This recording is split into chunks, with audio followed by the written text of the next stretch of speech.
کہ پاکستانی عدالتیں میاں نواز شریف کو اشتہاری قرار دے چکی ہیں، اس لیے ان کا سفارتی پاسپورٹ تو رینیو نہیں ہو سکتا، تاہم انہیں ایک عام پاسپورٹ ضرور جاری کیا جا سکتا تھا، لیکن حکومت انہیں عام پاسپورٹ بھی جاری نہیں کرے گی۔ میاں نواز شریف کے پاس جو سفارتی پاسپورٹ ہے اس کا نمبر BV5128363 ہے۔ اب یہی وہ پاسپورٹ ہے جس پر برطانیہ میں ان کا ویزا ایکسٹینڈ کیا گیا، یعنی ان کے ویزے کی مدت میں توسیع کی گئی۔ اب یہاں انتہائی اہم بات یہ بھی ہے کہ اگر کسی پاسپورٹ کی میعاد ختم ہو جائے لیکن اس پر پہلے سے کوئی ویزا لگا ہو تو وہ ویزا ویلڈ رہتا ہے اور کارآمد رہتا ہے۔ ذرائع کے مطابق میاں نواز شریف کے پاس برطانیہ میں رہنے کے لیے 3 آپشن تھے۔ ایک آپشن تو یہ تھا کہ وہ میڈیکل گراؤنڈز پر یعنی طبی بنیادوں پر اپنا ویزا ایکسٹینڈ کرواتے۔ طبی بنیادوں پر وہ مزید 2 مرتبہ اپنا ویزا 6 ماہ کے لیے بڑھوا سکتے تھے۔ اس کے علاوہ ان کے پاس دوسرا آپشن یہ تھا کہ ان کے دونوں بیٹے برطانوی شہری ہیں، وہ اپنی سپانسرشپ پر برطانیہ میں میاں نواز شریف کا قیام بڑھانے کا قانونی آپشن استعمال کر سکتے تھے۔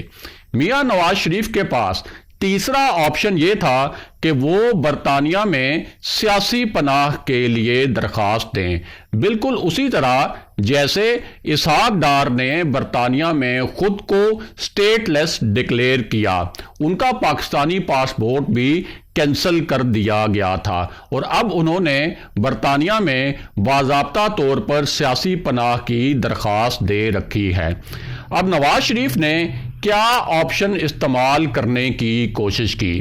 میاں نواز شریف نے سیاسی پناہ کے لیے درخواست تو نہیں دی، لیکن اس سے ملتا جلتا ایک کیس فائل کر دیا، اور اس کیس میں چند حکومتی اقدامات اور وزیر اعظم کی چند جارحانہ تقریروں کا حوالہ دے کر یہ موقف اپنایا کہ اگر میاں نواز شریف کو پاکستان کے حوالے کیا گیا تو وہاں ان کی زندگی کو خطرات لاحق ہوں گے۔ فی الحال میاں نواز شریف جس ویزے پر برطانیہ میں موجود ہیں وہ ایکسٹینڈڈ میڈیکل ویزا ہے۔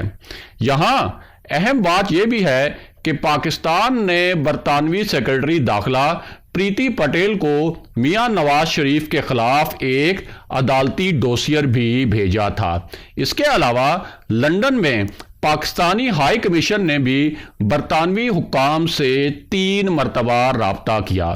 یہ رابطہ اس لیے کیا گیا تھا کہ میاں نواز شریف کی رہائش گاہ پر کوئی بھی عدالتی وارنٹس وصول نہیں کر رہا تھا۔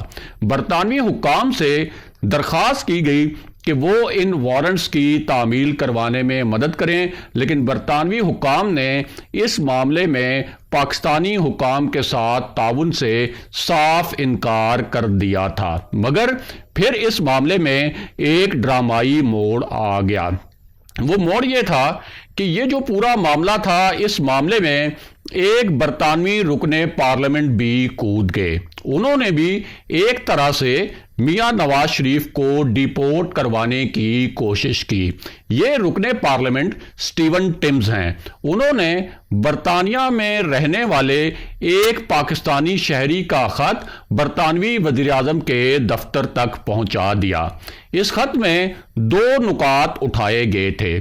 ان میں ایک نکتہ تو یہ تھا کہ برطانیہ منی لانڈرنگ اور کرپشن میں ملوث غیر ملکی شخصیات کو اپنی سرزمین پر پناہ نہیں دے سکتا۔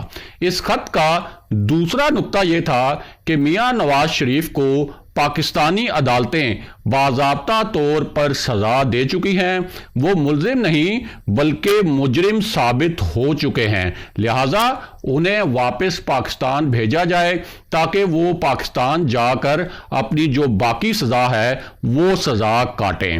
برطانوی دفتر خارجہ کو اس پورے معاملے پر جواب بھی دینا پڑا تھا، اور وہ جواب یہ تھا کہ اس ایشو کو قانونی بنیادوں پر دیکھا جائے گا۔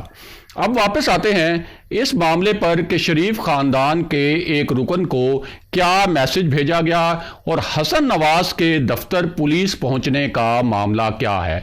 تو آپ کو بتائیں کہ یہ میسج ایک غیر ملکی نمبر سے بھیجا گیا اور اس معاملے میں ایک نئی پیش رفت ہوئی ہے۔ یہ میسج حسن نواز کو بھیجا گیا تھا۔ حسن نواز نے یہ میسج میاں نواز شریف اور حسین نواز سے بھی شیئر کیا تھا۔ اس میسج میں مبینہ طور پر انہیں اور شریف خاندان کو کچھ دھمکیاں دی گئی تھیں۔ حسن نواز نے اس میسج کے بارے میں برطانوی پولیس میں باضابطہ رپورٹ بھی درج کروائی۔ اس کے بعد برطانوی پولیس نے شریف خاندان کی رہائش گاہ پر سیکیورٹی میئرز بھی بڑھائے تھے۔ اب ایک مرتبہ پھر پولیس حسن نواز کے دفتر پہنچی، وہاں حالات کا جائزہ لیا، سیکیورٹی میئرز کی جو صورتحال ہے اس کا بھی جائزہ لیا گیا، اور وہ جو میسج حسن نواز کو ملا تھا اس کے بارے میں جو تحقیقات ہوئیں ان تحقیقات سے حسن نواز کو آگاہ کیا گیا۔ اگلے پروگرام تک کے لیے خدا حافظ۔